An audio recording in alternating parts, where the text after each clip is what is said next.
బాలకృష్ణ గారు నిన్న అసెంబ్లీలో చేసినటువంటి కొన్ని వ్యాఖ్యలు తీవ్ర దుమారాన్ని రేపుతున్నాయి. నిజంగా అంటే ఒక పక్క మెగాస్టార్ ఫ్యాన్స్ మెగాస్టార్ గారు దీని మీద స్పందించినటువంటి పరిస్థితి.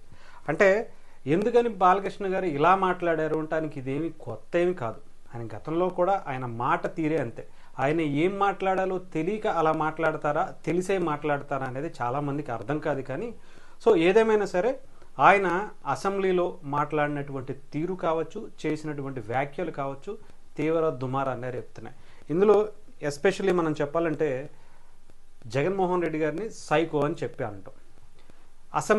ఇదే అసెంబ్లీలో గత ప్రభుత్వం ఉన్నప్పుడు, జగన్మోహన్ రెడ్డి గారు ఉన్నప్పుడు ఒక అరాచక పాలనను కొనసాగిస్తూ ముఖ్యంగా చంద్రబాబు నాయుడు గారిని, బాలకృష్ణ గారి సోదరిని, లోకేష్ గారి తల్లిని అత్యంత హీనంగా మాట్లాడినటువంటి పరిస్థితులు కూడా మనం చూసాం. అంతేకాదు ఇంకా చాలా టూ మచ్గా అసలు అది అసెంబ్లీనా లేదా ఏదన్నా రోడ్డు పక్కన ఉండేటువంటి ఒక సంత అనుకునే విధంగా తయారయ్యేది. కానీ ఇప్పుడు అసెంబ్లీకి వచ్చిన తర్వాత చాలా హుందాగా నడుస్తుంది. ఎక్కడా కూడా ఇలాంటి మాటలు వినిపించలేదని అనాలి. కానీ ఇప్పుడు బాలకృష్ణ గారు ఇక్కడ చేసినటువంటి వ్యాఖ్య సైకో అని జగన్మోహన్ రెడ్డి గారిని ఉదహరిస్తూ మాట్లాడినటువంటి పరిస్థితి. అంటే వాళ్ళు మాట్లాడారు కదా, జగన్మోహన్ రెడ్డి గారు కావచ్చు, వాళ్ళ బ్యాచ్ అందరూ కూడా అదే తరహాలో మాట్లాడారు కదా. అంటే వాళ్ళు మాట్లాడారు కాబట్టి ఈరోజు అసెంబ్లీలోకి వచ్చేటువంటి పరిస్థితి కూడా వాళ్ళకి లేదు. 11 స్థానాలకు పడిపోయి ఇంట్లో కూర్చోబెట్టారని చెప్పాలి. మీరు కూడా అదే చేస్తే మీకు వాళ్ళకి తేడా ఏముంటుంది అనేది చాలామంది వాదన. ఇకపోతే సినిమా ఇండస్ట్రీకి సంబంధించి జగన్మోహన్ రెడ్డి గారి దగ్గరికి కొంతమంది పెద్దలని చిరంజీవి గారు తీసుకువెళ్లారు. ఆ విషయం అందరికీ తెలిసిందే. ఎవరెవరిని తీసుకువెళ్లారు, అసలు ముఖ్యంగా అక్కడ ప్రభాస్ గారు కావచ్చు, మహేష్ బాబు గారు కావచ్చు, రాజమౌళి గారు కావచ్చు, వీళ్ళందరినీ తీసుకువెళ్ళినటువంటి పరిస్థితి అందరికీ తెలిసిందే.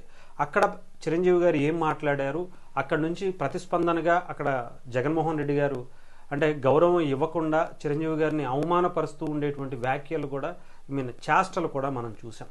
సో ఇవన్నీ పక్కన పెడితే ఇప్పుడు బాలకృష్ణ గారు ఆ రోజు సినిమా ఇండస్ట్రీ గురించి ముందుకొచ్చి ఏ రోజు ఆయన సినిమా గురించి తప్ప మిగతాళ్ళ గురించి మాట్లాడలేదనేది చాలా క్లియర్గా ఈరోజు పెర్ని నాని గారు కూడా ఒక ప్రెస్ మీట్ పెట్టి చాలా క్లియర్గా చెప్తున్నారు. ఆ రోజు అఖండ గురించి ఆయన వచ్చి మాతో ఫోన్లో మాట్లాడారు. మేము జగన్మోహన్ రెడ్డి గారు అపాయింట్మెంట్ కూడా కోరారు. అంతేకాదు అనేక విషయాల్లో బాలకృష్ణ గారికి అత్యంత దారుణమైనటువంటి సిచ్యువేషన్స్లో కూడా రాజశేఖర్ రెడ్డి గారు తోడున్నారు.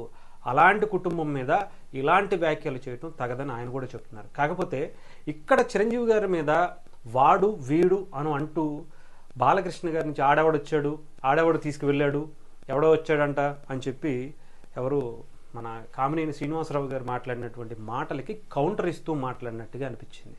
అంటే ఆయన హుందాదనాన్ని తగ్గించుకోవడమే కాకుండా చిరంజీవి గారి మీద మరోసారి ఇలాంటి వ్యాఖ్యలు చేయటం, అంటే దీని మీద చిరంజీవి గారి ఫ్యాన్స్ కూడా చాలా పెద్ద ఎత్తునే సోషల్ మీడియాలో వార్ చేస్తున్నారని చెప్పాలి.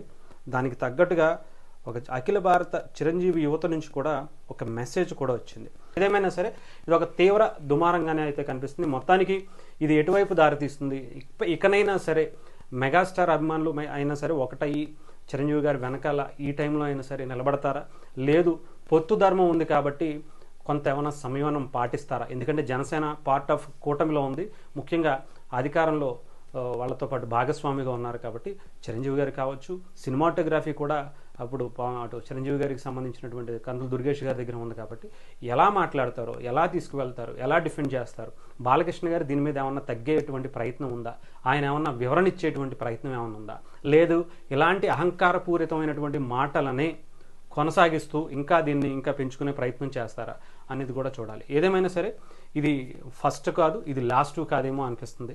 ఇది ఇలాగే ఇక్కడితో ఆగాలి అంటే చిరంజీవి గారు కావచ్చు, చిరంజీవి గారి అభిమానులు, జనసేన వర్గాలు, పవన్ కళ్యాణ్ గారు కూడా దీని మీద తీవ్రంగానే గట్టిగానే మాట్లాడాల్సినటువంటి అవసరం కూడా ఉంది. ఎందుకంటే సాఫ్ట్ కార్నర్ అనేది ప్రతి ఒక్కరి మీద ఇప్పుడు ప్రతిసారి చేస్తే అది తీసుకోవాల్సినటువంటి అవసరం కూడా లేదు. సో దీని మీద కొంచెం గట్టిగానే అసెంబ్లీ వేదికగానే మాట్లాడితే బాగుంటుందేమో అనేది నా అభిప్రాయం.